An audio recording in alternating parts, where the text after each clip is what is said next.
Pourquoi un atelier cinéma en alcoolologie? Proposer des films aux personnes devenues dépendantes de l'alcool revient à situer les réponses à l'addiction dans le champ culturel. C'est un parti pris en faveur de l'élaboration mentale et du bon usage de l'esprit critique. Le cinéma permet de faire appel à la mémoire, de permettre des analogies, de prendre en compte le caractère contradictoire et aléatoire du réel. Quel type de film proposez-vous? Nous retenons des films qui ont traversé ou pourront traverser l'épreuve du temps, qui disent quelque chose d'essentiel de la problématique humaine. Tous peuvent se rattacher, directement ou indirectement, au champ des addictions. Comment les choisissez-vous?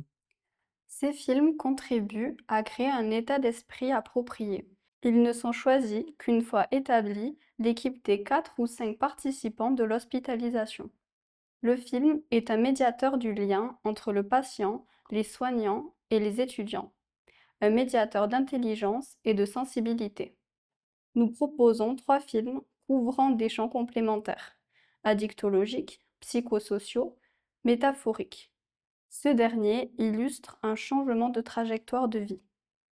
Ainsi, pour notre récente hospitalisation de groupe, nous avons choisi Drunk, film d'école, pour distinguer les différents rapports à l'alcool, Un jour sans fin, c'est-à-dire l'enfermement dans un temps répétitif, avec des conditions de sortie de cette répétition, et un film de John Ford sur les débuts de carrière de Lincoln comme avocat, vers sa destinée. Henry Fonda y est remarquable. Nous ne faisons pas l'impasse sur les aspects psychopathologiques, y compris les plus déplaisants.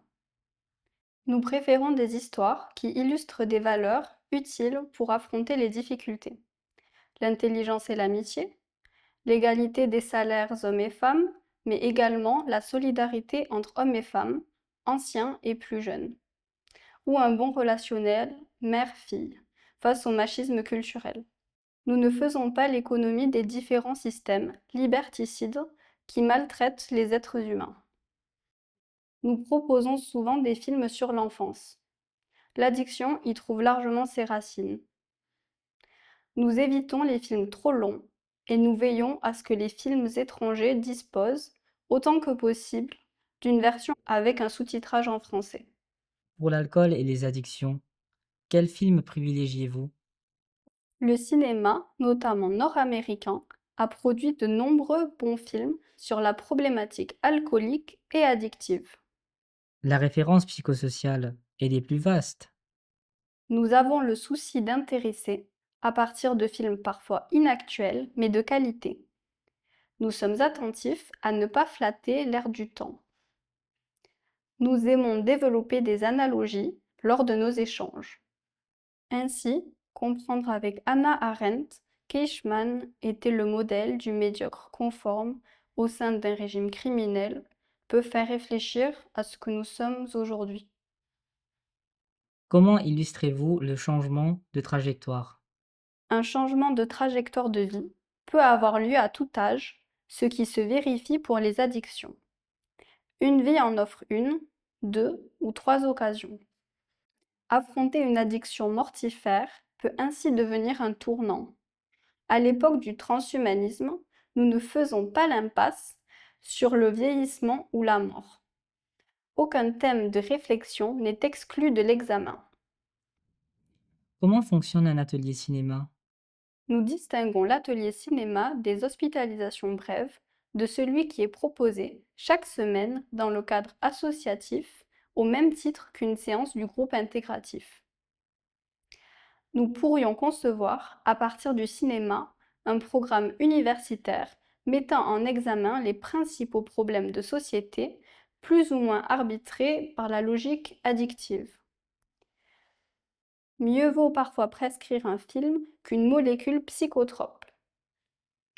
Un atelier cinéma s'apparente à une séance de cinéma familial. Il réunit peu de monde afin de permettre un temps de discussion suffisant. C'est un terrain de jeu ouvert aux étudiants.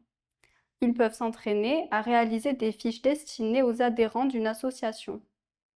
L'atelier cinéma mérite son nom par le principe du double tour de table. Le premier tour de table est celui des opinions spontanées, sous réserve que le commentaire de l'animateur donne des éclairages différents, plus distancés ou plus aiguisés. Le second tour de table libère une parole différente, plus personnelle. Dans ces conditions, l'atelier cinéma ne fonctionne-t-il pas comme un test projectif?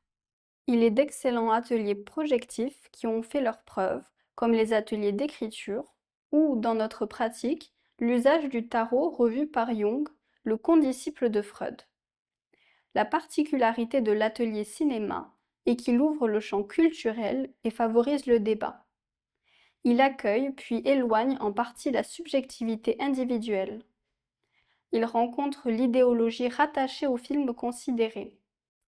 Compte tenu du coût, le cinéma doit souvent tenir compte des intentions idéologiques des commanditaires. Nous aimons bien les films marqués par l'écriture pénitentiaire, le contournement de la censure, tel que le méconnu Train étroitement surveillé, un film tchèque de 1966, déjà évoqué, produit 2 ans avant le printemps de Prague. Il nous donne les notes de musique qui concluent cette série de vidéos. Le risque de l'atelier cinéma n'est-il pas de véhiculer l'idéologie du collectif soignant? C'est un risque et un enjeu. Tout dépend dans quel esprit il est organisé. Un atelier cinéma, sous la tutelle de personnes décidées à endoctriner ou à divertir les participants, est une éventualité. Nous considérons notre atelier cinéma comme un exercice de liberté critique. Nous faisons place à des films anciens. Ils n'ont pas surnagé en vain. Nous avons notre propre lecture de la société et de l'humanité, notre propre culture et nos objectifs de soins. Nous avons cependant l'intelligence minimale d'accueillir la diversité des opinions et des expériences. Une conclusion? Serge Tisseron, qui a accepté de préfacer un ouvrage dédié au cinéma comme langage de soins, souligne: le cinéma n'est pas seulement un formidable instrument d'information et de divertissement, il est aussi un support d'échange, de déculpabilisation et de réaffiliation. L'atelier cinéma est une composante de psychothérapie de groupe que nous essayons de promouvoir en alcoologie relationnelle. Il n'a de sens pour des personnes placées devant la nécessité de se démarquer d'une norme sociale contraignante en s'abstenant de boire de l'alcool. Le dernier point à mentionner est le lien étroit et complémentaire des livres et des films, deux volets constitutifs de l'effort culturel souhaitable.